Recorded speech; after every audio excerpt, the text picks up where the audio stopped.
সংযুক্ত আরব আমিরাতে আছে একটি ভূতের গ্রাম, আল জাজিরা আল হামরা নামে পরিচিত ওই এলাকা।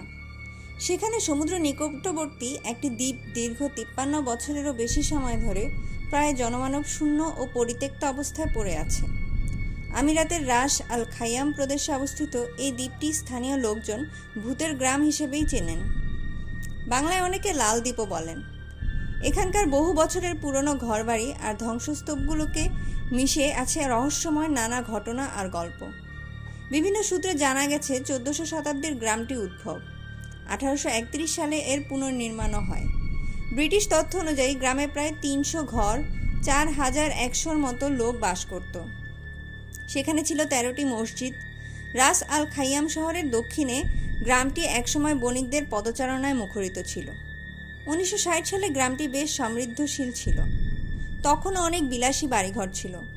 উপকূলীয় গ্রামটিতে তখন ফার্সি অভিবাসী, পর্তুগিজ ব্যবসায়ী এবং ব্রিটিশ কর্মকর্তারা দাপিয়ে বেড়াত, কারণ এখানকার স্থানীয়রা মাছ এবং মুক্তার ব্যবসা করত।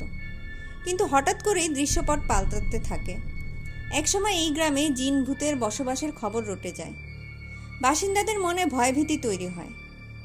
এর কয়েক বছর পর দ্বীপটি পরিত্যক্ত ঘোষণা করে প্রায় 2500 বাসিন্দা আবুধাবি চলে যাওয়ার সিদ্ধান্ত নেয়।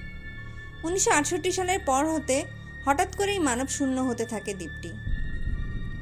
যারা থেকে যায় তারাও খুব ভয়ে দিন কাটায়, কারণ এখানে অশরীরী আত্মার আনাগোনা বেড়ে যায়। নানা রকম ভৌতিক কর্মকাণ্ডে প্রতিদিন জমতে থাকে নানা গল্প। স্থানীয়দের মতে জিন ভূতের ভয়ে লাল দ্বীপকে 1968 সালে পরিত্যক্ত ঘোষণা করা হয়।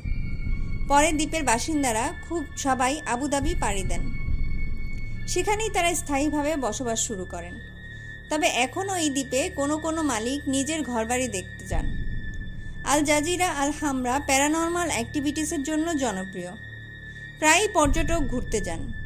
প্রাচীন দুর্গের ছবি তুলতে গেলে তাদের সঙ্গেও ঘটতে থাকে অস্বাভাবিক ঘটনা। স্থানীয়দের ধারণা এখানে অভিশপ্ত আত্মা রয়েছে। তারা প্রায়ই বিচিত্র হাতের ছাপ দেখতে পান। তাদের ধারণা এটি আগত দর্শনার্থীদের জন্য সতর্ক সংকেত। যদিও স্থানীয়রা তাদের বরাবরের মতোই নিরুৎসাহিত করে। তারা সতর্ক করে দেন যে এখানে দুষ্ট জিনের উপদ্রব বেশি। বিজ্ঞানের যুগে এসবের ব্যাখ্যা চলে না। তবুও নিত্য নতুন ভৌতিক রহস্য আর নিঃস্ব হওয়া গ্রামটিকে কি অস্বীকার করা যায়?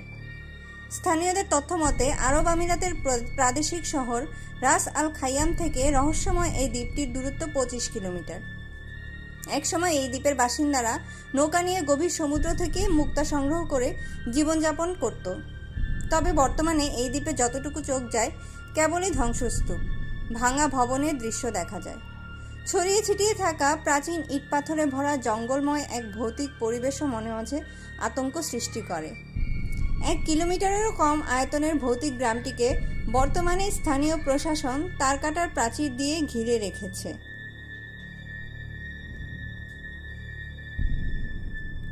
ভাঙা ভবনগুলোর পথ ধরে ভিতরে যেতে গা ছমছম করে ওঠে। বড় বড় সামুদ্রিক পাথরে নির্মিত শত শত ঘরবাড়ির ধ্বংসাবশেষ। লোকজন নেই বললেই চলে। চলাচলের রাস্তাগুলো নানা জঙ্গলে ভরা। তবে উপরের পলেস্তারা খসে পড়লেও পুরনো মসজিদটি অনেকটা অক্ষত রয়েছে। আবার কয়েকটি ঘর মেরামত করে বর্তমানে কিছু মৎস্যজীবী শ্রমিক বাস করছেন।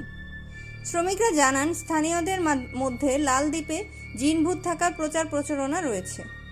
পরিত্যক্ত গ্রামের ঘরবাড়িগুলো বেশিরভাগ নষ্ট হয়ে গেছে। তারকাটার প্রাচীরের কাছাকাছি কয়েকটি ঘর মেরামত করে তারা কম মূল্যের ভাড়া পরিশোধ করে থাকেন। তবে ঘরগুলোর মালিকের বংশধররা এখনও খোঁজ খবর নিতে আসেন। এর আগে গ্রামটি নিয়ে ভৌতিক চলচ্চিত্র নির্মাণেরও উদ্যোগ নেন কয়েকজন নির্মাতা। একবার স্থানীয় চলচ্চিত্র নির্মাতা ফয়সাল হাসমি কিছু বন্ধুকে নিয়ে গ্রামটিতে একটি রাত কাটাতে আসেন। তখন তাদের সঙ্গে ঘটতে থাকে নানা ভৌতিক কর্মকাণ্ড। বোঝার বাকি রইল না যে গ্রামটি ভয়ঙ্কর এবং অভিশপ্ত। চলচ্চিত্র নির্মাতা ফয়সাল হাসমি বলেন, এই গ্রামে যারা ছিলেন এবং ভ্রমণে এসেছেন তাদের সঙ্গে একবার হলেও রহস্যময় ভুতুড়ে কোনো না কোনো ঘটনা ঘটেছে। কিছু কিছু মানুষ এই গ্রামে জিন নেই বললেও বেশিরভাগ স্থানীয়রা এখানে জিনের অস্তিত্ব আছে বলে দাবি করেন। অসংখ্য ধন্যবাদ। আশা করি আমাদের সঙ্গেই থাকবেন এবং আমাদের চ্যানেলটি সাবস্ক্রাইব করে দেবেন।